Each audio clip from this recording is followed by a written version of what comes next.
Hello everyone, my name is Igor Palovoy and I'm the creator of Active Web and Active GDBC framework. Today we're going to look at how I'm going to show you an example of creating a CRUD, little CRUD application with validations, which also includes migrations. Well, let's say we want to store people, say we would have models called person, and each one would have a first name and last name. It's a pretty typical example. So let's start with creating a migration. We will execute a script called new migration, and we'll name it create people table. Once we execute the script, the execution of the script, by the way, we are using a Carbon 5 plugin to do that. As you can see, the new file was generated and the name of the file was date and timestamp plus create people table, which is exactly what I typed as an argument to my script. So once I switch to an IDE, I should be able to locate that script under source main DB migrations, and I will just copy paste the script that created a book example, and we'll slightly modify it. Basically, I'm creating a table people, and the table people has first name and last name columns, and everything else is exactly the same. At this point, all I have to do is execute a new migration script which will migrate both of my tables, both of my databases. Sorry, db migrate, that's the script. Yeah, migrate db. Okay, I have two databases configured in my POM. One of them is for test and the other one for development. As you can see, the test migrations and development, dev migrations and test migrations are both executed, and now I have a table, this table on both of my databases. So at which point, and this is an extra skip I don't need, at this point I should be able to just add a new model to my project. I will go and add a new model under Java App models, and the name of my model will be a person. Okay.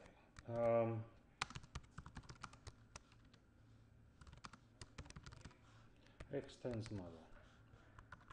All right, import model. All right. I will build my project and see that everything's fine. I will then go ahead and instrument my models using instrument script, and now I'm ready to write a simple test. I will then I will create a new directory. Actually, I do have a directory, test Java app models. I'll create another one,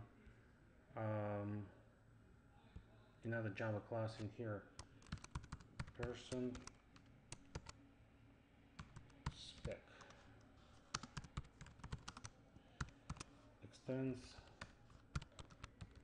db spec. This superclass dbspec will allow me to automatically open a connection to a test database before the test is executed, start a new transaction, and then it will roll back a transaction after the test is executed and will close the connection to a database. Basically, it's a convenient class which allows me to write tests without worrying that tests will trash each other's data. All right. Test public void should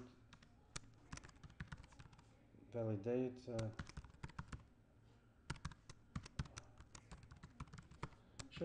presence of attributes. Let's correct the spelling mistake. Okay. Person p new person p or a person should not be valid. Okay. When I run this test, the test will fail because the person model is valid. See, it says is valid should return false but return true. This is because in the person class we didn't specify anything that we expect. Static validate presence of first name and last name. Basically we're saying that this person, the instance of this class is not valid if first name and last name attributes are present. In other words, non-null. So at this point I should be able to run my test, and the test says that failed to determine model class. That needs to be an instrument. So I'll just instrument models, quickly rerun my test. Okay. So person should not be valid. This is one condition. The second condition is when a person should be valid. Of course, for that I will have to set first name and last name. P set first name John, last name Smith. All right, and then we will repeat a test, but we will remove the not word from the test. We'll run the test and everything should be fine now. Great. Now we added a small amount of validation to our person model and wrote a test to see that it's actually working. So a freshly created person that has no attributes should not be valid, and the one that has two attributes, first name and last name, should be valid. All right, now that we have basically we're following test-driven development. By the way, you probably noticed that the table that I created was called people, and the model that I created was called person. This is inherent functionality of active JDBC, which allows English inflections between model names and table names. All right, so we're ready to start our application. We'll start it with a simple command, mvn jetty run. And once the container is up and running, we'll see if we can access people. Okay, the container is started. Let's see, localhost. Let's navigate to our application. Our application currently doesn't have much. It has two other examples that we're not looking at the moment. Let's try to access people controller. People controller, we get 404 because people controller is not found, class not found exception. So let's add one on the fly without restarting a container. Let's go to main Java app controllers, add a new controller, new Java class, people controller, app controller, and let's provide a method index. And we will also create a new directory under web app webinf views. The directory name will be people, same as the name of my controller, and I will add a new file there, which is view index.ftl.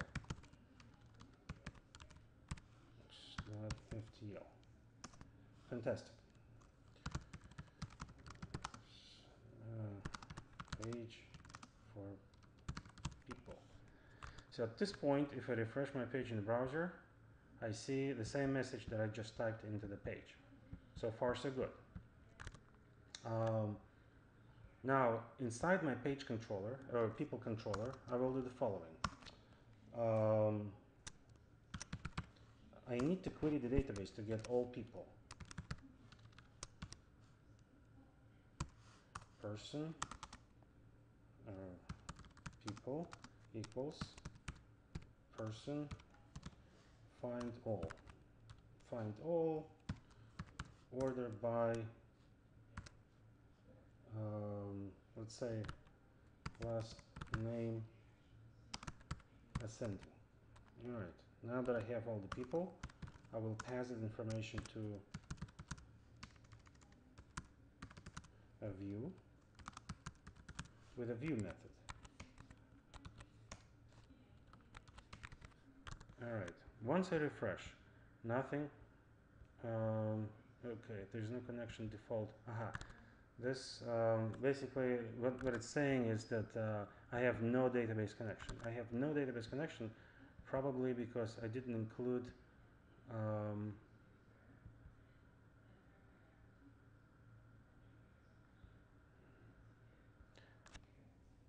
in app controller config, I didn't put a DB connection filter around my new people controller. People controller, let's just do that. Unfortunately, at this point, I have to restart. Now, active JDBC is pretty dynamic, but it does not load everything. It loads, reloads controller classes and routes. So once the server is up and running, I'm accessing that same page. Okay, since I don't have any people and I didn't modify my index page, nothing comes out. I will then go into index HTML page and we'll say this. For now, I will use free marker looping technique, which is called list. List people as person. Okay. This is equivalent of a for loop. First name, person, person, some first name,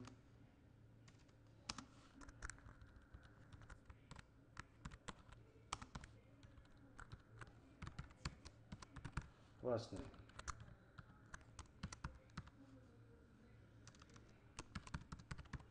Person. Okay. So far, so good.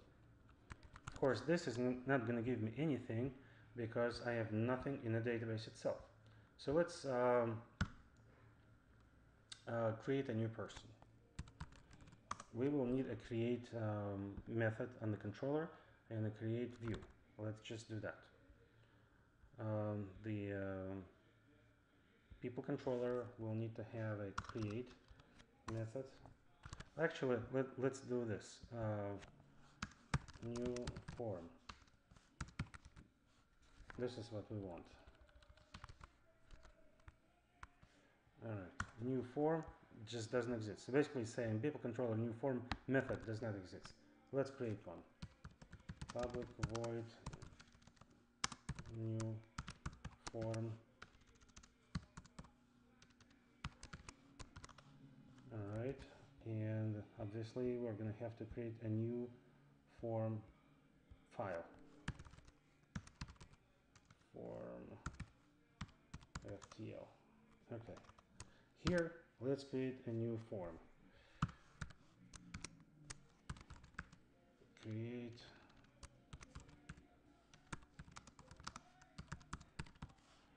a new person. Let's do it at H2 level. Let's see if we have the page showing up. It does. H2. Let's use a form tag. Create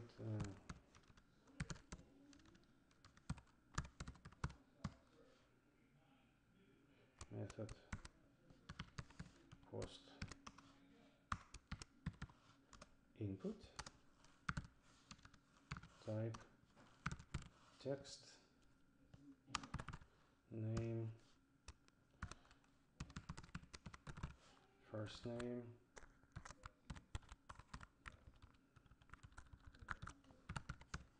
last name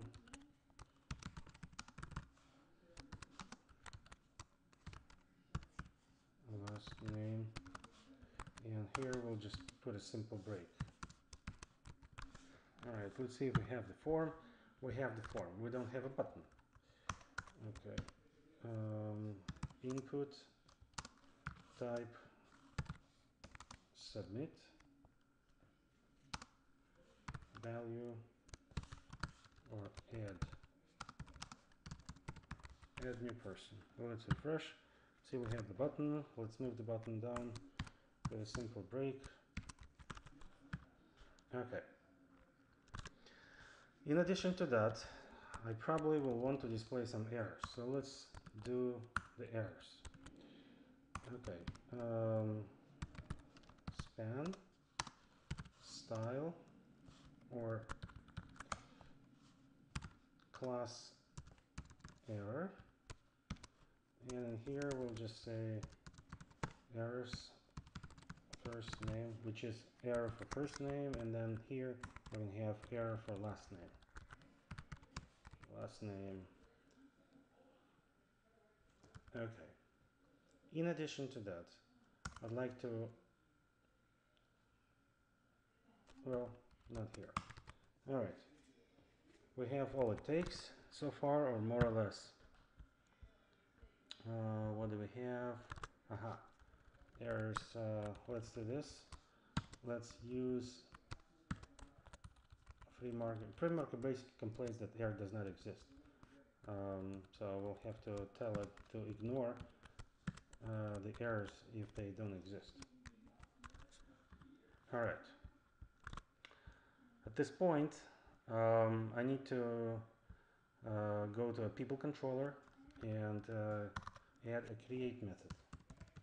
Public void create, and this method requires a post annotation because it's a post method. So in here I will do the following very simply. Person, I will create a new instance of a person, and I will hydrate that person from map. In map I will pass first values of every parameter that's being posted, and all that I'm expecting right now is first name and last name. And then I will try to save. If person save, I will redirect to people controller. Basically it will redirect to index method. Okay, if it didn't save, I will else. If it didn't save, the save method will not throw any exceptions. It'll return false if it didn't save because of validation, because of errors. So in here, I'll just say view errors p.errors. All right, and then I will say render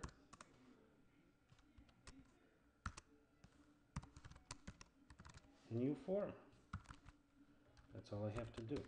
So at this point, if I just click the add person, cannot people controller create with HTTP get because it's configured to post. But I think we did that already.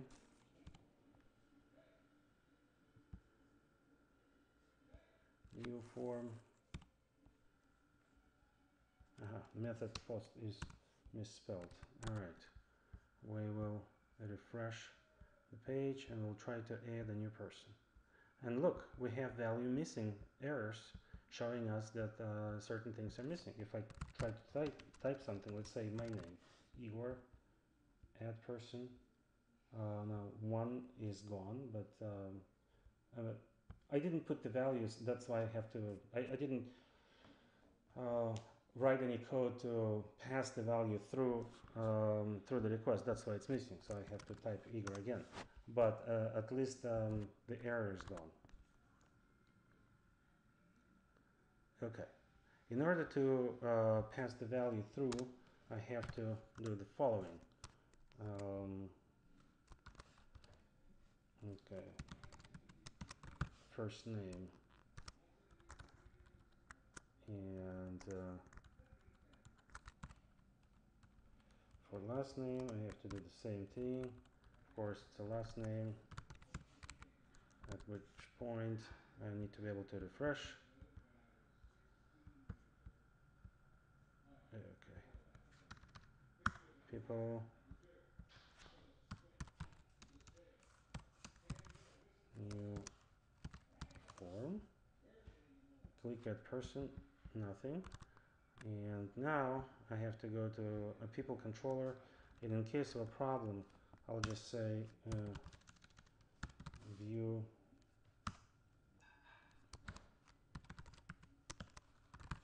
first name param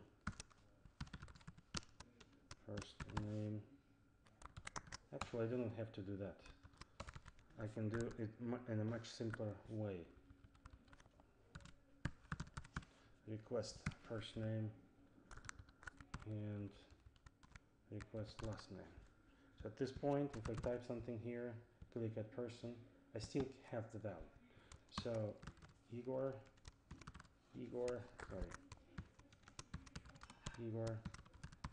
Polovoy, click add person, and I have a person. As you can see, we redirected to a people controller and now have a person, Igor Polovoy. I have to type another one. Well, instead of typing, I'll just add another link here. Say link to action equals new form. Add new person. So once I refresh, I will have a link, add new person. Let me add horizontal line right after it. Okay, add a new person gets me to a form. Now I can type another person, John Smith, add another person. Now I have two people, person Igor Polovoy, person John Smith. Of course, at this point, I have to do something interesting to at least a breakpoint at the minimum. Okay. Add another person, Larry Gang. Now I have three people. What if I wanted to separate all these people with horizontal lines, for instance? Let me see if I can do that. Okay, now it paints horizontal line after each iteration of the loop. However, I want it to be painted in between. Basically, I want it to be interleaved between first, second, and third, but not after third. In order to do that, I will have to I will have to use a new technique called a partial.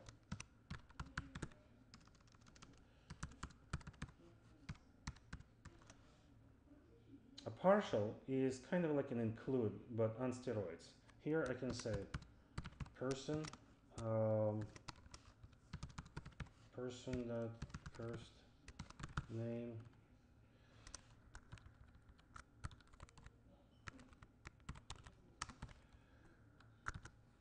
last name.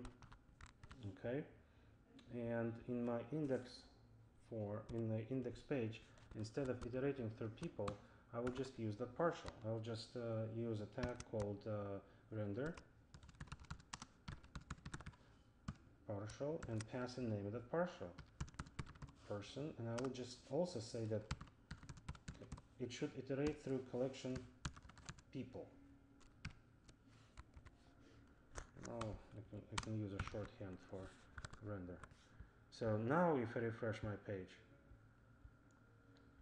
the iterations are happening and everything's fine, but they're all jammed together. So that this doesn't happen, I can create yet another partial called spacer. Of course, you can call it anything you want. I'll put HR over here, and in my index form, my render tag, I'll just say spacer equals spacer. Basically, this will say iterate through a list of through a collection people, but use the content of a spacer partial in between the items in the collection. So if I refresh now, I have my HR properly done after the first one and before the last one in the collection. Well, I hope this has been informative, and stay tuned for other videos in this collection. Goodbye.